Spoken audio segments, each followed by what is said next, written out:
Welcome back. In this video, we will go over the parts of the central nervous system and the peripheral nerves.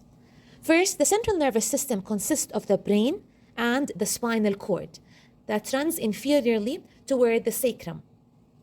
On this model, we can see the frontal lobe anteriorly. This is the parietal lobe, that is the temporal lobe, and this is the occipital lobe. This is the cerebellum, this is the brain stem, and here we have the spinal cord. The spinal cord continues inferiorly toward the sacrum. On the spinal cord, we have a couple of important structures. At the cervical region on the spinal cord, we have the cervical enlargement. Toward the lumbar region of the spinal cord, we have the lumbar enlargement.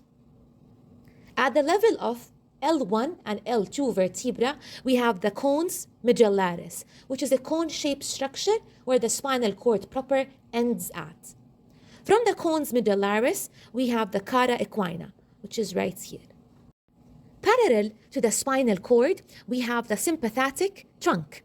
So at this region, we have the cervical sympathetic trunk. This is the thoracic sympathetic trunk.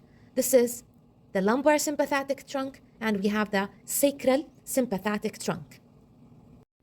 From the spinal cord, we have the spinal nerves. So at this region right here, these are the cervical spinal nerves. Inferior to them, we have the thoracic spinal nerves. Inferior to the thoracic spinal nerves, we have the lumbar spinal nerves, and inferior to them, we have the sacral spinal nerves. We have 31 pairs of spinal nerves. Remember that all spinal nerves are mixed nerves, meaning they carry both motor and sensory signals. The anterior ramus of the spinal nerves merge to give us another structure which is called the plexus. We have 4 plexus. Right here is the cervical plexus. This is the brachial plexus. In the thoracic region, we don't have a plexus. Inferior to the thoracic region, we have the lumbar plexus, and we have the sacral plexus. From the cervical plexus, we have the phrenic nerve. For example, the phrenic nerve, it innervates the diaphragm, which control the respiratory rate. Phrenic nerve is not shown on that model. The brachial plexus is divided into trunks, divisions, cords, and from the cords, we have the peripheral nerves. Let's see these nerves on the model. Here, this is the suprascapular nerve. This is the axillary nerve. That is the musculocutaneous nerve. Right here, this is the ulnar nerve on the medial aspect of the arm. This is the median nerve on the middle part. And this is the radial nerve that runs on the lateral aspect of the arm. Notice that the arm on that side is in the anatomical position, which is supinated and to the side. So the ulna is the medial bone and the radius is the lateral bone. Whereas on the other side, this is a pronated arm. We can also see the suprascapular nerve right here. This is the axillary nerve, and this is the musculocutaneous nerve.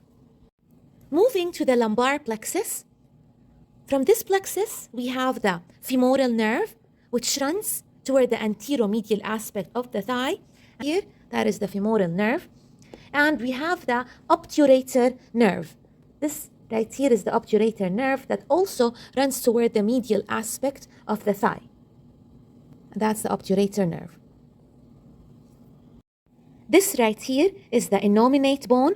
We can see the obturator foramen, and the obturator nerve runs through it. From the sacral plexus, we have the sciatic nerve, which is the largest nerve in the human body. The sciatic nerve runs toward the posterior aspect of the thigh, and at the level of the knee, it's split into the common fibular nerve, which runs toward the lateral aspect of the leg and anteriorly. The fibula is the lateral bone in the leg, and also it splits to the tibial nerve that runs toward the posterior aspect of the leg, right here.